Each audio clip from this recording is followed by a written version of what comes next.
is one of the most popular forms of entertainment globally, and it plays a critical role in storytelling. It is also one of the most expensive art forms to make. In today's panel now, we're going to talk about film financing. Good afternoon, beautiful people. It's an honor to be here today. Thank you very much to Africa No Filter for this invitation to be part of changing the narrative in Africa. My name is Magdalene Reddy and I'm from the Durban Film Art Institute. Help me as I will welcome our panelists for the session. Mudamba Mudamba.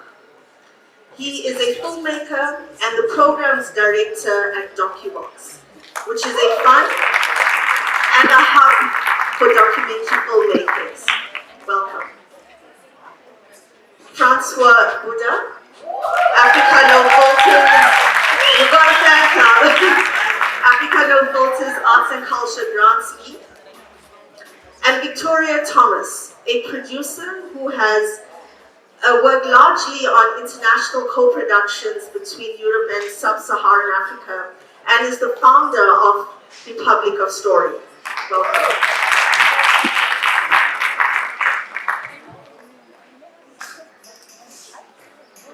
So welcome and thank you very much for being part of this panel.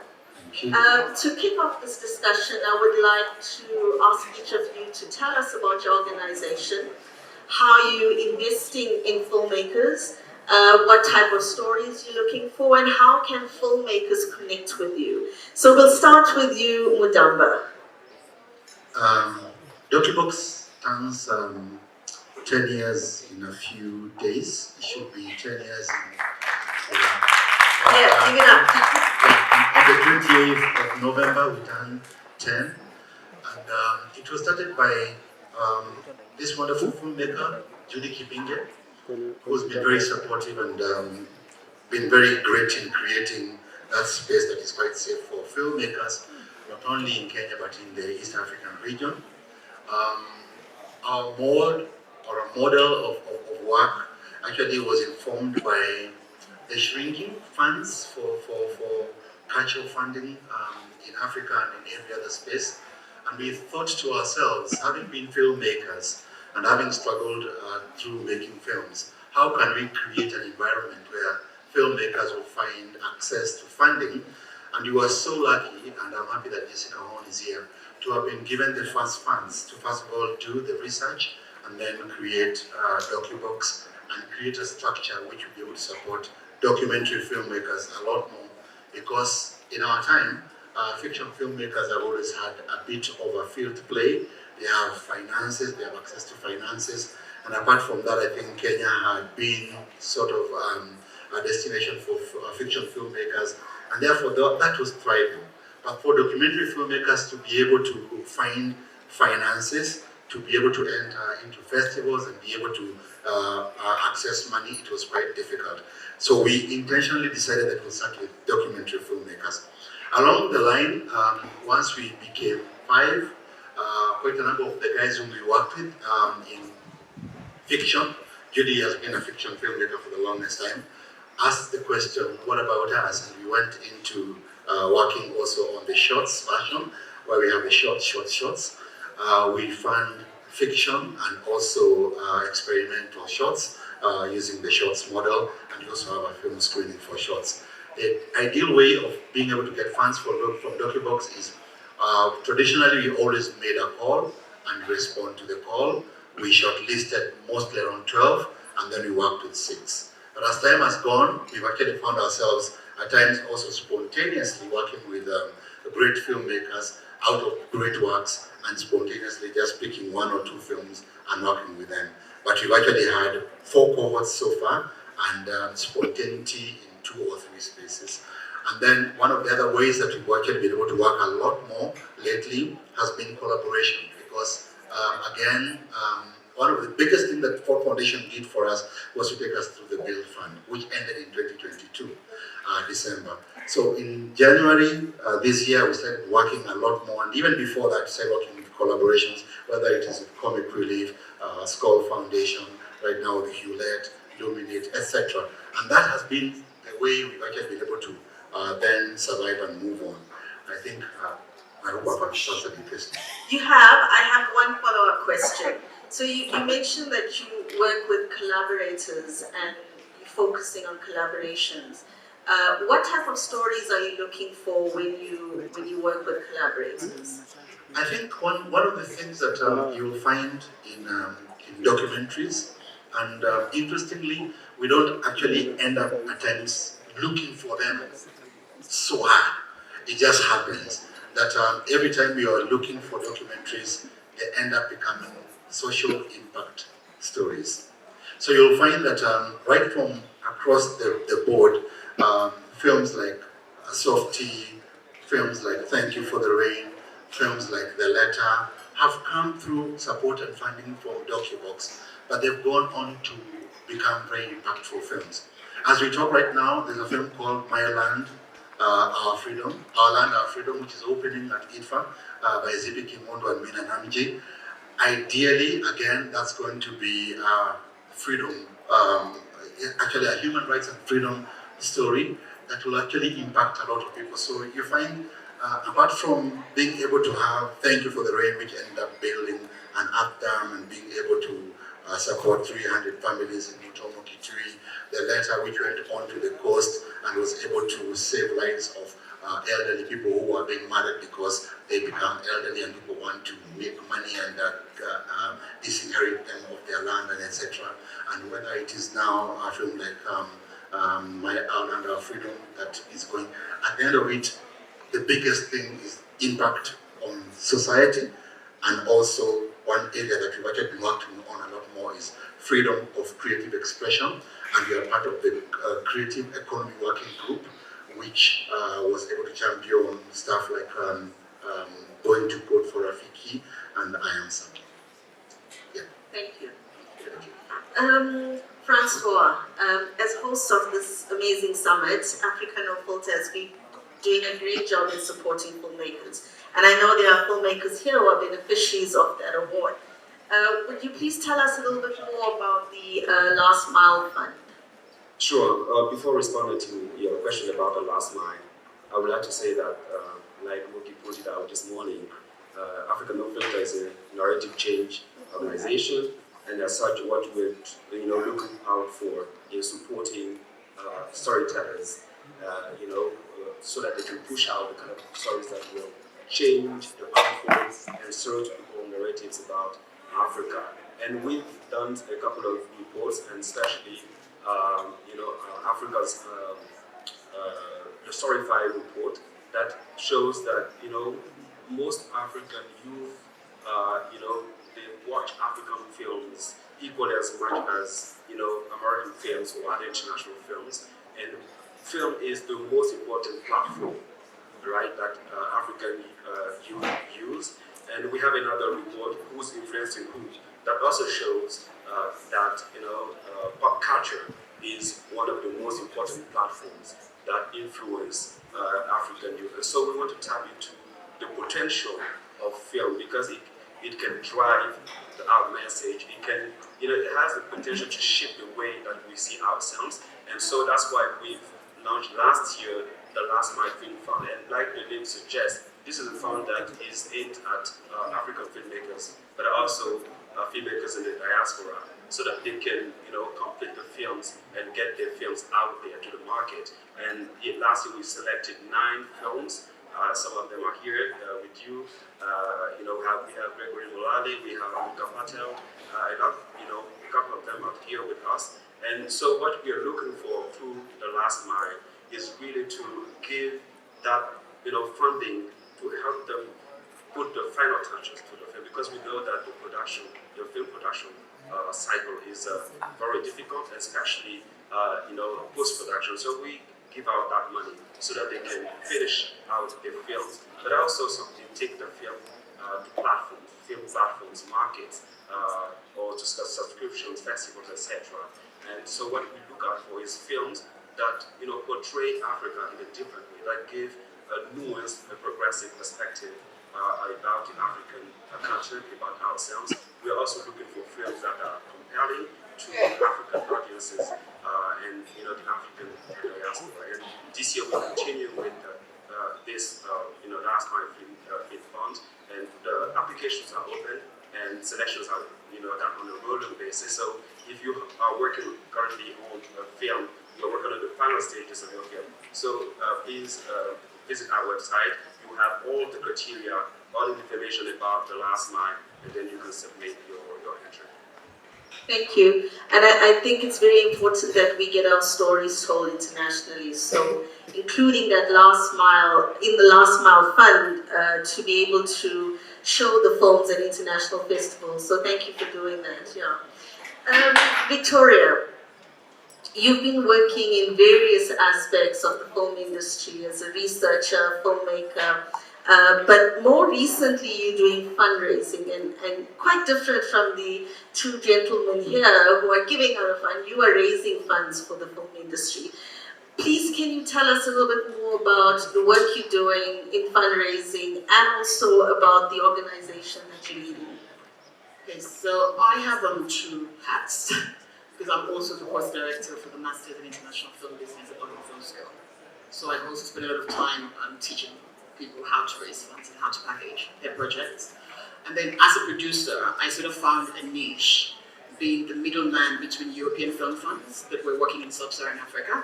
And that was largely because I was approached because there was a project that went terribly wrong between Finland and Zambia, where 6 figures of European taxpayers' money was at risk. And because, of course, a lot of our public funds come from taxpayers' money. And I trained as a lawyer, so I was literally brought into the project to try and sort out the chain of title and make sure that the project could be finished. And that was where I sort of found this niche of being somebody who could speak African and speak European. Because, of course, lots of European film funds are interested in African stories, but often put their feet quite wrong in the local territories. And so since that project completed, then so a lot of the film funds then came to me if they were doing African stories. And then I also help African filmmakers who are looking to access European funds to help them understand how to access the funds, but also what it means when you get the funds so that you can find the right co-producer and to fill out the forms. Because the beauty of our public funds is it's about form filling, right? You're likely to get a tax credit as long as you have the producer. But it can also come with conditions which people are not always aware of. So I think that's sort of my role. I think you touched on a very important point about not just co-productions but international co-productions. And if we look at financing on the continent, it's very hard to find funding. And many filmmakers are actually looking outside of our continent, and they're looking to access treaties, they're looking to access international funders. But that comes with a lot of red tape, it comes with a lot of difficulties. I'm going to start with you, and maybe you shared a little bit about the forms that you have to fill out, but can you speak about the understanding that needs to take place between the both parties from Africa and internationally when doing international co-productions? Well, I think it's just, if you're paying for something, why would you pay for it, right? You buy things probably for two main reasons. One, because it's a necessity. That's why you buy food and pay your bills and pay your rent. And the second is probably because of the satisfaction that you get from it, right? That's why you pay for the brands that you pay for. So when somebody funds you, including the European funds, there is a reason, right? It's often because somebody has a perspective on the story, a perspective on your world, or perspective on you as a filmmaker and want to support you. So I think the most important thing is just checking in to make sure that you're on the same page. Because most times people want to tell a story, but do you want to tell the same story? Or do you want to tell the story in the same way?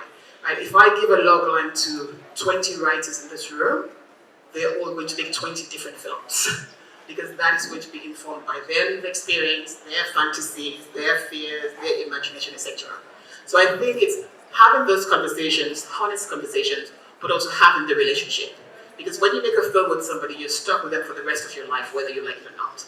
Because the film is going to exist forever unless it's filmed and the can is destroyed. So now just imagine, is this somebody, I always say when I'm working with filmmakers, do I want to be stuck in an airport with you on the way to a film festival or stuck next to you on the plane? because the relationship is also important. Like, it's always going to be difficult. Like, no matter how many films you've made, every film is going to have its own journey and its own story. But it's the relationship that's going to get you through. So when it comes to money, is find out what the person who is paying for, what they really want, and then just make sure that you have the relationship that's going to take you through the hard times, because the hard times will come. I've heard people say that international co-productions are like a marriage. It's a marriage, right? So you're quite right, you have to know what the other person wants. But I think when we come back to the fact that we're here in the summit where we're talking about changing the narrative, and we heard earlier on in the animation panel that when we come as Africans to an international co-production, we need to know our rights. We need to look towards keeping our own content, our own IP. We have to look at the money staying on the continent. But in order for us as Africans to have that confidence or that strength when sitting at the negotiating table, we need to bring enough African funds to that space. So I'm going to come to you, Mudamba. Your DocuBox have done many international co-productions. Softy has won awards. Can you tell us about how do you, as an organization, how can we access more African funds so that when we go to the table, we have that power? Well, I think the thing to note is attempts have been made for the longest time to have treaties between countries so that it becomes very easy for the countries to then go into co-productions. Right now we have a loose treaty between us or an agreement or an MOU between us and South Africa. We don't even know exactly how to go about it because nobody has given you what's actually in the fine print of what to do for the co-production to move forward. There was a discussion between us and the Namibian Film Commission on how we can get into co-productions. So one of the things we did was to allow our filmmakers the freedom, because the IP belongs to them, to seek spaces where they can be able to get into co-productions without a problem. So Softy was able to get into a co-production with the Canadian guys and Brazil. And then we also have Zippy, who has actually been able to do this co-production with Mina, who is Kenyan of Indian descent. And that co-production is actually a good co-production. But let's go into something like ACP Fund, Africa, Caribbean, and Pacific, because that came in. What we tried to do, and we were very specific, and I hope that as anyone listens to this, they're able to understand why we have to be the way we were. We looked at it and said, if as we go into this co-production treaty, we don't want to take the whole, this co-production between us and CNC and then for Pika in West Africa and Senegal. We don't want to go into a space where we are tied to the 4 or 5 years of work just because we've started. Let's make the first year a pilot year. And that's what exactly we did. And the pilot year was simple. We bring the funds, we give the exact amount of funds that you are providing, then ACP doubles the amount. But at the same time, the majority of the crew should be Kenyan, East African, or this East African region. The money should be spent in the East African region. And we gave those caveats, and we were able to then argue for how much and what amount of money would be spent in the region, because a number of times you find this kind of thing happening, and you find yourself in Europe, and the money is being spent in Europe, whether it's post-production, like, so the majority, the highest amount of money that's supposed to be spent on the 2 films that we're supporting will actually be spent in East Africa and the East African region. And that is somehow the way we thought would be the best to support our filmmakers in the region. I think that's really good. I think keeping the money in Africa, and I come back to Francois, with Africa No Filter, and you're looking at African films, do you also consider films within Africa who are collaborating? Does that give you any, does that give filmmakers an advantage when they're collaborating within the continent? Because we want to be working with filmmakers across countries in the continent, right? Yeah, absolutely. It's really important for African filmmakers to collaborate, and I think that this is something that we need to encourage a little bit more, because most countries in Africa lack the infrastructure to really support film.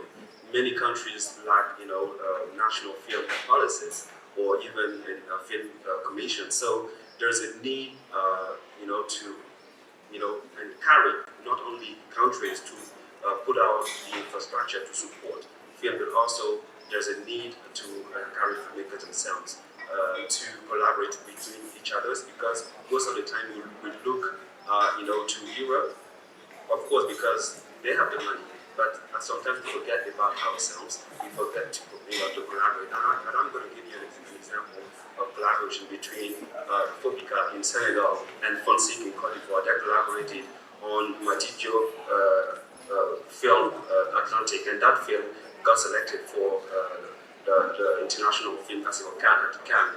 And so this shows that it is important to come together and to support the film industry in Africa. And I think that this is also a way for us to own our own story, because when you look at all these institutions like Francophonie, you talked about ACP, etc. They also come with their own agenda. They're giving out their money because they have something behind their minds, right? But most of the time we don't own our own stories, and we don't even own the platforms that these films are shown on. Somebody talked about that, in the morning session. So we need to, encourage countries, the governments, to put together, I would say, funds dedicated to films. There are, like I mentioned, Fopica, I mentioned Fonseca. There are, a number of them on the African continent, but we need more of these kind of funding, and also more networks, between African filmmakers, so that we can find a way to own our own story, but also a way to show our films. Because, speaking from the Francophone perspective, most of the films are, shown through festivals or even abroad, but African audiences themselves do not get the opportunity to see the films, and this is really unfortunate, because it stays within the professional area circle, but the population, the big audiences out there, they do not have the chance to see these films. How are we going to pass across our message around shifting narratives if African people cannot see African films? That's true. You said something very important that I'd like to take forward, is about a film fund. If you look at Europe, many countries invest in their own content. In Africa, we have 54 countries, and only 15 of those countries have a film fund. And we might think and say, yes, there's not enough infrastructure for that. But if you look at a country like Benin has a film fund, and they're investing in their film industry, and that's why their film industry is growing. So I have a question to all three of you, to tell us, how can we, as in the film industry, what can we do to push government to create a film fund, and to let them see the value of creating a film fund for their country? Because again, it goes back to also doing corporations and working within the continent. If we have our own film fund within the countries, we can work with each other on the continent. So what can we do as the film industry to get our governments to create a film fund? We'll start with, okay. I could just go quickly and say, for us, we've been deliberate, because even when we formed DocuBox, there was nothing in the space to give funding to filmmakers, grants to filmmakers, and then encourage the filmmakers to go out and go to festivals to get more money. We've actually been able to coalesce around a group of filmmakers and prominent filmmakers in the region, and form the East African Screen Collective. And the East African Screen Collective, one of the mandates, apart from encouraging the other countries that were lagging behind in film development, is to create a film fund for the Eastern African region. not East Africa alone, Eastern Africa. It goes into Rwanda, Congo, into Ethiopia, etc.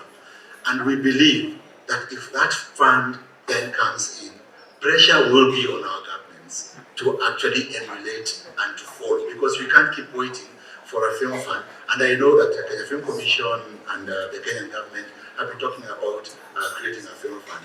But I think at times there's too much talk and little action. So for us, we want to go into action. Thank you. That's true. We have to do that now. Principal? Yeah, so I'm going to give the example of Burkina Faso, where I'm from. People in Burkina Faso usually refer to Burkina Faso as the capital of the African cinema, which is not true, actually, because we've not won the first prize since the 90s, actually, and we don't have, film fund per se. So every 2 years, the government would give out like 500 million francs CFA to support the film, Burkina filmmakers. But that's not something that is consistent and that can really support the film industry. So that's one example. The other example I'm going to give is I'm going to go back to Fopica in Senegal.